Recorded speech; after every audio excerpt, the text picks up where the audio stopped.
Hello friends, welcome back to my channel once again. बहुत दिनों से कुछ वीडियो आपके लिए पेश नहीं कर पाया, इसलिए माफ़ी चाहते हैं।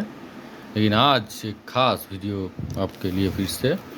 तो आप लोग तो शायद अभी तक जानते ही होंगे कि मैंने अपना जो R15 वर्सन 4 है, हाँ BS6, तो उसको कुछ ऐसा बनाने का फ़ैसला किया है कि एक 150 सीसी का बाइक, मतलब 155 सीसी का बाइक आखिर पहुंचता कब तक है, मतलब आखिर उसका रीच या कैपेबिलिटी किस हद तक है।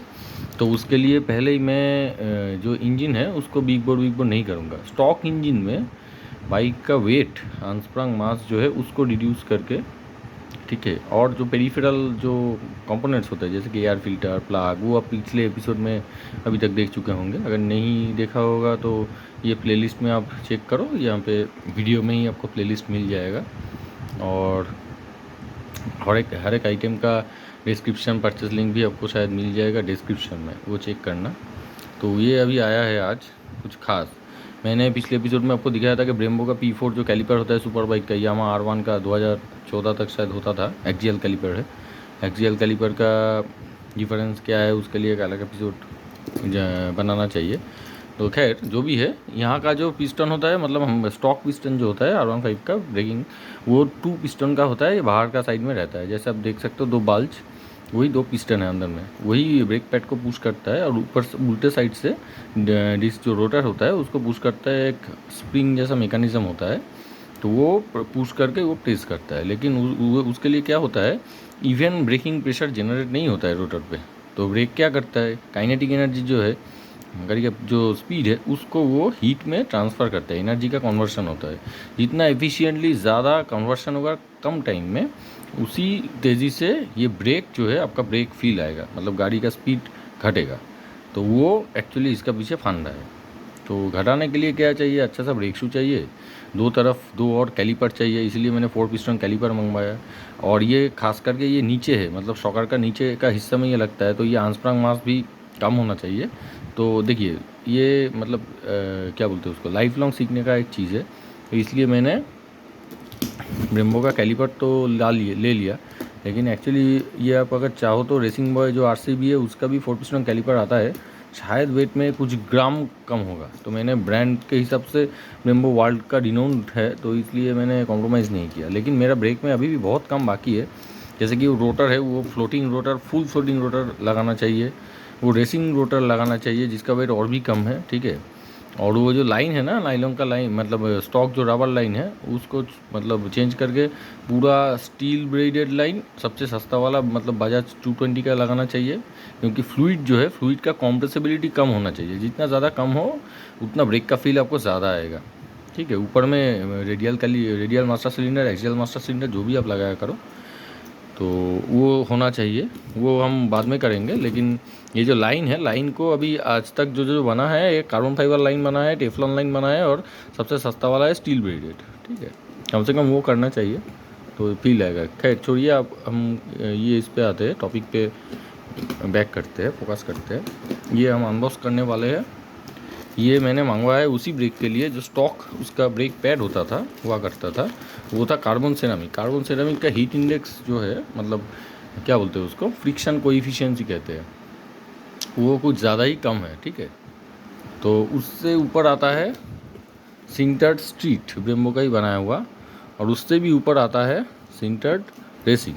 तो हम वो 2 पैड, ब्रेक पैड जो है दोनों ही मंगवाए हैं। वो हम अगले रिव्यू में बताएंगे कि उसका दोनों का डिफरेंस क्या है, किस में ज़्यादा फील आता है। ऐसा रेसिंग जो है वो रेसिंग सिंटर्ड रेसिंग जो है वो सिंटर स्ट्रीट मैंने मंगवाया है, लेकिन सॉरी, एक्सट्रीम रेसिंग जो है वो मैंने नहीं मंगवाया, क्योंकि वो हर एक पैड का ना, ये है पैड, ठीक है, ये होता है पैड, ठीक है। तो ये पैड का महत्व क्या है, मतलब खासियत क्या है, वो हम बता देते हैं। ये देखिए, ये ऐसे मतलब है, ये सिंटर्ड स्ट्रीट है, और ये फ्रंट का है इसलिए एंटेरियर है, सॉरी, क्या बोलते हैं उसको, ऐसे है, मतलब फ्रंट है। तो ये अगर रियर का होता तो एले होता शायद। खैर ये है रेसिंग पैड, ठीक है। अब कलर देख लो, ठीक है, यही बात है, यही है। ये 2 मैंने मंगवाए हैं क्योंकि मेरा 10-20 हज़ार किलोमीटर अगला चल ही जाएगा आसानी से। ये एक्चुअली खजाना है मेरे लिए, ठीक है, खजाना, ठीक। इसका फ्रिक्शन कोएफिशिएंसी सॉरी वो 77-80 इसके बराबर है। 50 डिग्री सेल्सियस तक पहुंचते ही ये काम करने लगता है। लेकिन जो वो प्योर रेसिंग वाला माल होता है, प्रोडक्ट होता है, वो वैसे भी पॉल्यूशन नॉर्म्स जो होता है यूरोप के अनुसार, यूरोप पॉल्यूशन नॉर्म्स के अनुसार वो एक्चुअली बैंड, मतलब स्ट्रीट के लिए इलीगल होता है, क्योंकि वो पॉल्यूटेंट्स छड़ाता है, मतलब जो पार्टिकल्स है ना, वो डस्ट, ब्रेक डस्ट फैलाता है, ठीक है। लेकिन ये वो इलीगल वाला नहीं है, लीगल वाला है। और ब्रेकिंग एफिशिएंसी काफ़ी ज़्यादा है, ठीक है, एकदम, ठीक है। इसी प्रो सर्टिफिकेशन भी दिया हुआ है, देखिए ये सर्टिफाइड रोड लीगल प्रोडक्ट है। यही दिखाने के लिए मैंने ये प्रो अप्रूव्ड, ठीक है। ये SR है, ये सिंटर ड्रेसिंग है, ठीक है। और ये वाला है सिंटर्ड स्ट्रीट। जो लोग एंथुसियास्ट है मेरे दोस्तों में, मतलब फ्रेंड लिस्ट में, ये यूट्यूब का लिस्ट में, वो लोग को ये बात समझ में आएगा, सिंटर्ड स्ट्रीट, ठीक है। और ये है सिंटर्ड ड्रेसिंग, ये दोनों पैड है। तो कंपाउंड कैसा है, ब्रेक फील कैसा होगा, ब्रेक रोटर में क्या इम्पैक्ट आएगा, वो मैं धीरे धीरे रिव्यू करके बताऊंगा। मेरा अभी तक ब्रेक पैड जो है, मतलब स्टॉक जो ब्रेक पैड कार्बन सिरेमिक का आता है ब्रेम्बो, मतलब कैप्री मोटो के बताने के अनुसार वो आता है, क्या बोलते हैं उसको, मतलब पिछले 3 साल तक उसका प्रोडक्शन बंद हो गया है। उसके बदले में दूसरा टाइप का कार्बन सिरेमिक पैड आता है, लेकिन कार्बन सिरेमिक उनके हिसाब से 44 ऐसा कुछ है, 0.44 ऐसा कुछ है, मतलब ये फ्रिक्शन कोएफिशिएंट सबसे लो है। लेकिन आप उसको अगर 300 डिग्री तक हीट कर सकते हो तब वो जाके अच्छा कोएफिशिएंट देता है। लेकिन उसको, मतलब इसका मतलब ये बनता है कि ये हर एक, इसका लॉन्जिविटी भी अच्छा है, ब्रेक रोटर का लाइफ भी मतलब ज़्यादा देता है। ब्रेक रोटर भी तो ये क्या बोलते हैं उसको घिसता है ना ये पैड से, तो उसका भी लाइफ का एक डिप्रिसिएशन का वैल्यू होना चाहिए। तो उसके हिसाब से कार्बन सिरेमिक जो होता है सबसे ज़्यादा ब्रेक रोटर का लाइफ भी बचाता है, खुद का ब्रेक पैड का भी लाइफ बचाता है। लेकिन उसका ब्रेक कोएफिशिएंट, फ्रिक्शन कोएफिशिएंट जो है ब्रेक का, आपका जो फील होता है हार्ड ब्रेकिंग का, ये एक रैबिट डॉग मान लो कि, ठीक है, कि वो बाइट कर रहा है आपका ब्रेक को, तो वो ऐसा फील नहीं देगा until you reach 300 degree Celsius, okay. तो वो आपको नहीं देगा। तो शॉर्ट ट्रिप जो आप डेली ट्रिप करते हो उसमें अगर आपको ब्रेक फील ज़्यादा अच्छा चाहिए तो इसके लिए ये दोनों में से कम एक तो चाहिए। ये है स्ट्रीट, ये है रेसिंग, हम दोनों यूज़ करके देख लेंगे, क्योंकि P4 का एक आसानी, मतलब एक बहुत ही यूज़र फ्रेंडली चीज़ ये है कि आप बिना ब्रेक कैलिपर खोले ही ऊपर से ही ब्रेक पैड को फटाफट चेंज कर सकते हो। पिन लॉक वॉक सब ऊपर ही है, सिर्फ खोलना है, बदलना है, ठीक। रेस फ्रेंडली है, एक्चुअली यूज़र फ्रेंडली भी है, रेस फ्रेंडली है।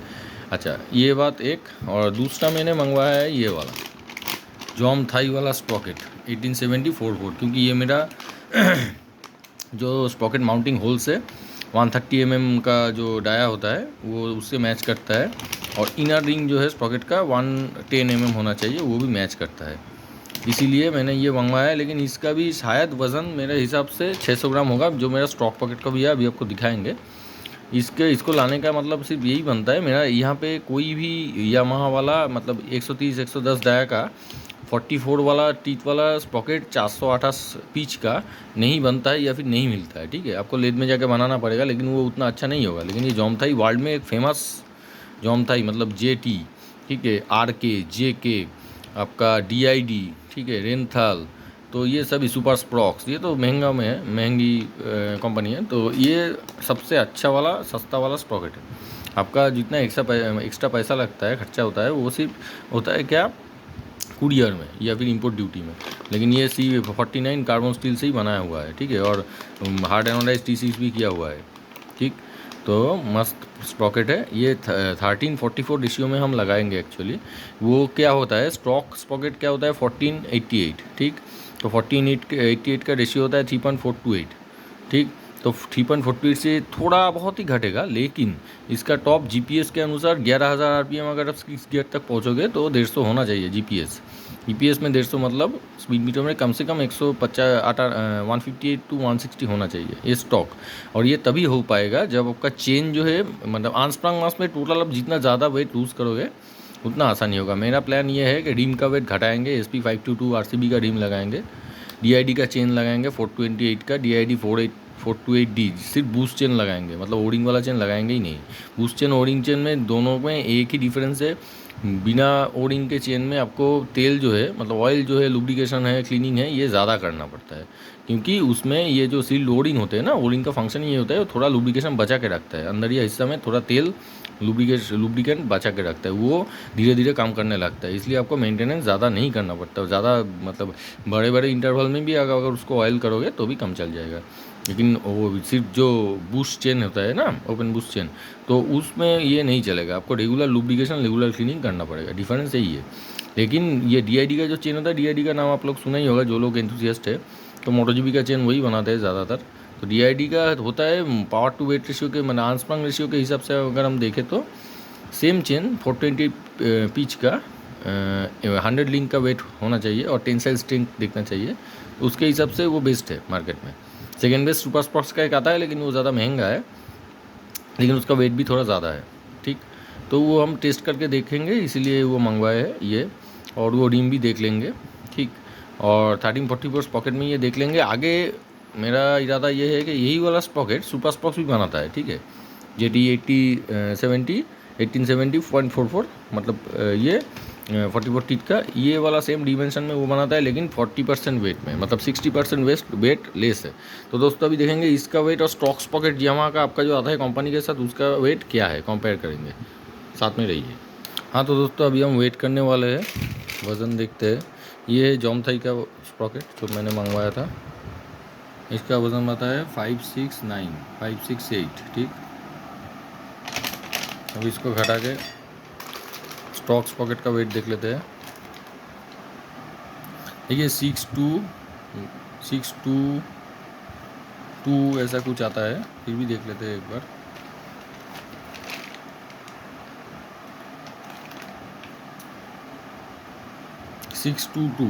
दोस्तों 622 मतलब इसमें भी कम से कम 622 ही अगर हम पकड़े तो इसमें भी कम से कम ये कितना ग्राम का बचत हुआ, 56878 जो भी है। 622 मतलब कम से कम 60 70 और 50 हाँ 50 से 60 ग्राम इसका वेट कम है, despite being a steel Sprocket and much harder than this stock Sprocket, क्योंकि ये C49 कार्बन स्टील का है ही नहीं, ये काम जो देसी वाला स्टील है ना, जुगाड़ू वाला स्टील, इसका स्प्रॉकेट बनाया जाता है, सिर्फ टीथ को एनोडाइज करके हार्डन किया जाता है, ठीक है। हीट ट्रीटमेंट भी शायद दिया होगा, लेकिन ये C49 ओरिजिनल कार्बन स्टील का बना, मतलब ये जो क्या बोलते हैं उसको, ये टीथ जो है, टूथ जो है, ये समय के साथ तो क्या बोलते हैं, घिसते घिसते वो तो छोटा होता जाता है ना, तो वो वाला ये जो ये है, मतलब क्या बोलते हैं उसको, इसका लाइफ जो स्पैन है वो स्पैन बहुत ही ज़्यादा है। ये स्टॉक स्पॉकेट के मामले मैंने स्टॉक स्पॉकेट के कंपैरिजन में ये कम से कम 2 या 2.5 टाइम्स ज़्यादा चलना चाहिए, ठीक, अगर आप रेगुलर ट्रैक यूज़र नहीं हो तो वो हम आगे देखेंगे। कम से कम इसमें 50-60 ग्राम वज़न तो घटा, यही संतुष्टि की बात है। इसके साथ हम 13 वाला फ्रंट स्पॉकेट डालेंगे और TID का चेन डालेंगे और SP522 जो रेसिंग बॉय का रिम होता है वो डालेंगे। उसको डाल के देखेंगे कि आर्मस्ट्रांग मास कितना घटा, हर एक का अपडेट हम आपको देंगे। आर्मस्ट्रांग मास कितना घटेगा वो देखेंगे, उसके अनुसार बाइक का टॉप क्या होता है वो भी हम बेंचमार्क करेंगे, ठीक है। जानने के लिए देखते रहिए। फिलहाल दोस्तों अगर ये आपको अच्छा लगा ये एपिसोड, तो दोस्तों के साथ लाइक शेयर और सब्सक्राइब ज़रूर करना, ठीक है। और आगे भी ऐसे वीडियो देखते रहने के लिए please stay tuned to my channel. Till then tata bye bye, have a good day friends.